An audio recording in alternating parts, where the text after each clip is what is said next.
তো প্রতিদিনই বলি, আজকেও বলছি, সেটা হচ্ছে আমার কথা খুব স্ট্রেট কাট। আমি জানি তোমাদের অনেকের কষ্ট হয়, তারপরেও কিছু কথা বলি। সেটা হচ্ছে আমরা যে অ্যাওয়ার্ড এর ছবি দেখেছি, এটা হচ্ছে বেস্ট অ্যাওয়ার্ড বলা হয়েছে পশ্চিমবঙ্গের মধ্যে, আর সেটা তোমাদেরই সেন্টার। এখন এই অ্যাওয়ার্ডের ক্যাটাগরি কি ছিল, মানে অ্যাওয়ার্ডটা কেন দেওয়া হয়েছে,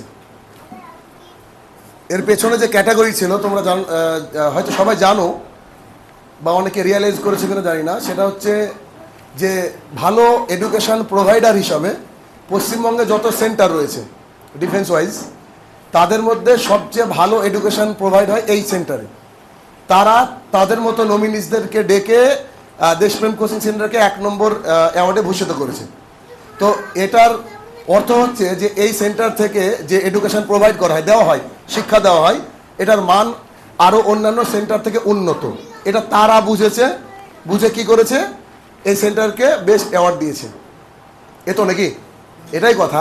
তো যদি এটা হয় তো এটা সাক্ষী তোমরা। কিন্তু এই প্রাইজটা ভ্যালিড, এই প্রাইজটা ভ্যালুয়েবল, এই প্রাইজটার গুরুত্ব তখন আসবে যখন এই বেস্ট এডুকেশন নেওয়ার পরে তোমরা তোমাদের ড্রিমকে ফুলফিলমেন্ট করবা। অর্থাৎ শুধুমাত্র বেস্ট অ্যাওয়ার্ডের একটা আমরা স্মৃতি ঝুলিয়ে রাখলাম, একটা ট্রফি রেখে দিলাম, কিন্তু তোমরা যদি তোমাদের মতো করে না খাটো, হার্ডওয়ার্ক না করো, তোমরা যদি চাকরি না পাও, তাহলে এই অ্যাওয়ার্ডটার কোনোই মূল্য থাকবে না। তাহলে এখন এই অ্যাওয়ার্ড যেহেতু পাওয়া গিয়েছে, টিচার ভালো টিচিং প্রোভাইড করে, যার ফলস্বরূপ এখন তোমাদের দায়িত্ব আরও বেশি। টিচারদের দায়িত্ব তো আছে, এটা তো তোমাদেরকে স্মরণ করে দেওয়ার প্রয়োজন নেই। তো যেহেতু আমরা টিচার, তা আমরা তোমাদেরকে স্মরণ করে দিচ্ছি যে এই অ্যাওয়ার্ডটা যে সত্যি এই সেন্টারের জন্য রিলায়েবল ছিল, যোগ্য ছিল, তা প্রমাণ করার দায়িত্ব কিন্তু তোমাদের। তোমরা যদি সর্বোচ্চ চাকরি এখান থেকে পাও, তাহলে কিন্তু শুধু পশ্চিমবঙ্গে না, একসময় ইন্ডিয়াতেও এই সেন্টারটা ফেমাস হতে পারে, যদি তোমরা তোমাদের মতো চেষ্টা করো। তবে চাকরি পাওয়ার ব্যাপারে আমি পড়ানোর সময় প্রচুর কিছু মোটিভেশনাল কথা বলি, আর আমার উদ্দেশ্য একটাই থাকে যে তোমাদের মা বাবার স্বপ্ন পূরণ। এটা বলেছি আমি। পৃথিবীর বহু জায়গায় তুমি ফাঁকি দেবে, ফাঁকি দাও, কিছুদিন পর তার রেজাল্টও পাবে। কিন্তু এখানে বসে যদি তুমি চাকরি না পেয়ে শুধু আড্ডা দাও, কথার কথা, বা ঘুমিয়ে থাকো, বা ক্লাসে না আসো, বা যাক এভাবে সময়টা স্পেয়ার করছি, এরকম করে যদি তোমরা কাজ করো, তাহলে তোমরা কাকে ফাঁকি দিচ্ছ? তোমাদের মা বাবা। আর তোমাদের মা বাবাকে, মানে নিজের মা বাবাকে ফাঁকি দিয়ে পৃথিবীর কেউ সাকসেস মানে ফুল পয়েন্টে কিন্তু পৌঁছাতে পারেনি, আজ পর্যন্ত পারেনি, ইন ফিউচারে পারবেও না।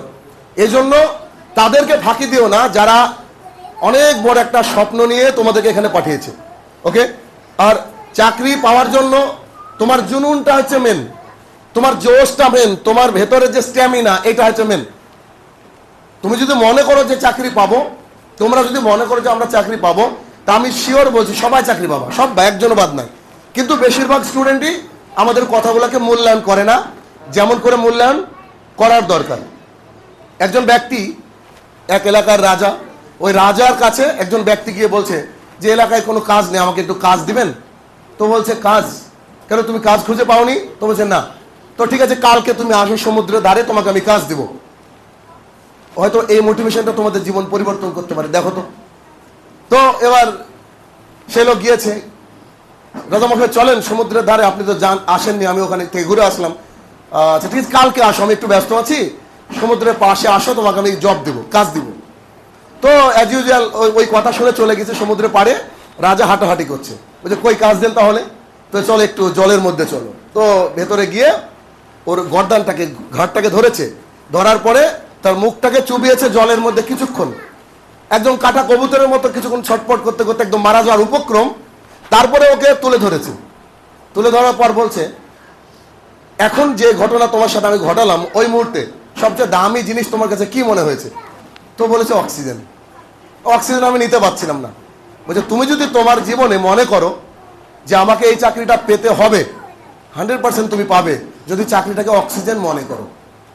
এটা অনেক বড় একটা কথা বললাম। যদি তোমরা রিয়ালাইজ করতে পারো যে তোমাদের মা বাবার যে স্বপ্ন, সেটাকে সাকার করার জন্য তোমরা যদি মনে করো যে আমার ওইটা oxygen, a man can not live without oxygen.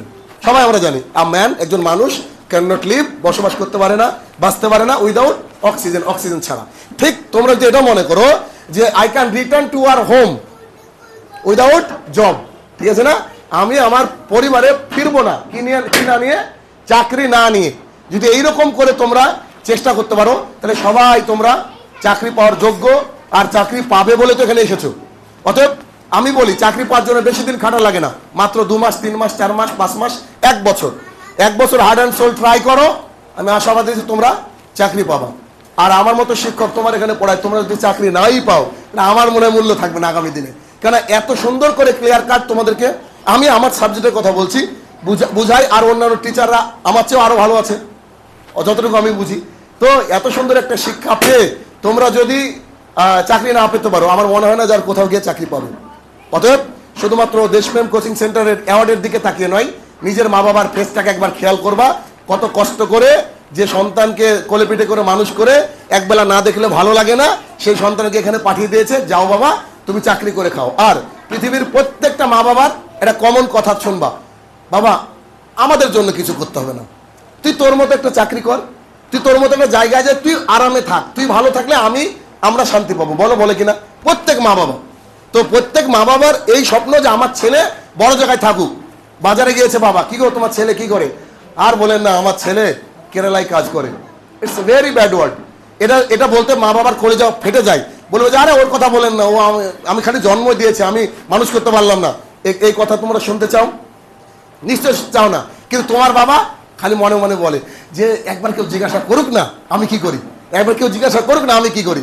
তো বলছি যে তোমার মানে আমার ছেলে কি করে, আপনার ছেলে কি করে, আর কি বলছেন, আমার ছেলে এখন ওই রায়গঞ্জে ডিউটিতে আছে। মানে ওর বুকটা যেন সিনাটা অনেক লম্বা হয়ে যায়, চওড়া হয়ে যায়। তো নিশ্চয়ই প্রত্যেক বাবা তার সন্তানের গর্ব করে নিজে যেমন গর্বিত ফিল করে, তোমরাও চাও যে তোমাদের মা বাবার বুকটা যেন এক্সপ্যান্ড হয়, অনেক একটা মানে ওর মধ্যে যেন সবসময় একটা হাসি থাকে, যে কিছু দাও না দাও ওটা পরের কথা, ওই সাবজেক্ট পরে হবে, কিন্তু এখন চাকরি পাওয়ার জন্য হার্ড অ্যান্ড সোল তোমাদেরকে ট্রাই করতে হবে। এখন মনে করতে হবে যে আমরা ঘুমাবো না। আর আগে বলেছি যে চাকরি পেতে হবে, এটাকে শাট ডাউন করতে হবে, এটাকে শাট ডাউন করতে হবে, যে থাক এটা থাকলো, চাকরি পাওয়ার পরে এটা হাতে নেবো, রাইফেল ঘাড়ে নিয়ে তারপরে আমরা কাজ করবো। এটা আমি প্রায় বলে থাকি তোমাদেরকে। সো চাকরি নয়, এটা হচ্ছে অক্সিজেন। অক্সিজেন ছাড়া মানুষ বাঁচে না, পরিবার বাঁচে না।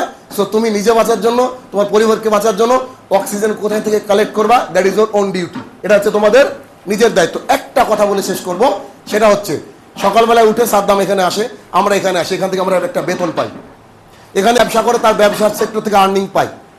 কিন্তু এটা পাখি, তার তো কোনো প্রতিষ্ঠান নেই, কোনো জায়গা নেই যে ওখানে গেলে আমি আর্নিং হবে আমার, এরকম তো কিছু নাই। কিন্তু পাখি তার নিজের ব্রেনকে কাজে লাগিয়ে রুজি খুঁজে নেয়, এই ফিল্ডে গেল পেল না, দেন এখানে পেল না, দেন এখানে। কিন্তু সারাদিন কোনোদিন ক্লান্ত হয় ঠিকই, কিন্তু খালি মুখে বাড়ি ফেরে না। তো তোমরা যারা এসেছো এখানে, আমি আশা করব তোমরা পাখির মতো যে কোনো মূল্যে তোমাকে তোমার রুজিকে ছিনিয়ে নিতে হবে, তোমাকে তোমার চাকরিকে গ্র্যাব করে নিতে হবে, তোমাকে টার্গেট নিতে হবে যে আমি বাড়ি ফিরবো না যতক্ষণ না আমি চাকরি এখান থেকে গ্র্যাব করছি। সো আমি তো সবসময় তোমাদের জন্য দোয়া করি যে আমার সমস্ত স্টুডেন্টরা চাকরি পাক। আমাদের বেনিফিট এইটুকু, কোথাও কোনো দিন বাসে ট্রেনে কোথাও দেখা হলো, স্যার কেমন আছেন, ব্যাস, এটা আমাদের বড় পাওয়া। সো সবার জন্য শুভকামনা এবং ভেতর থেকে দোয়া করছি তোমরা সবাই চাকরি পাও, তোমাদের মা বাবার মুখ উজ্জ্বল করো, পরিবারকে দেখবো অনেক মজা, অপরকে আনন্দ দেওয়ার একটা মজা একটা ভীষণ আলাদা। কারণ আমাদের একটু এজ হয়েছে, আমরা বুঝেছি বিষয়টা। সো আমি তোমাদের সবার জন্য শুভকামনা রেখে আজকে এখানে শেষ করছি।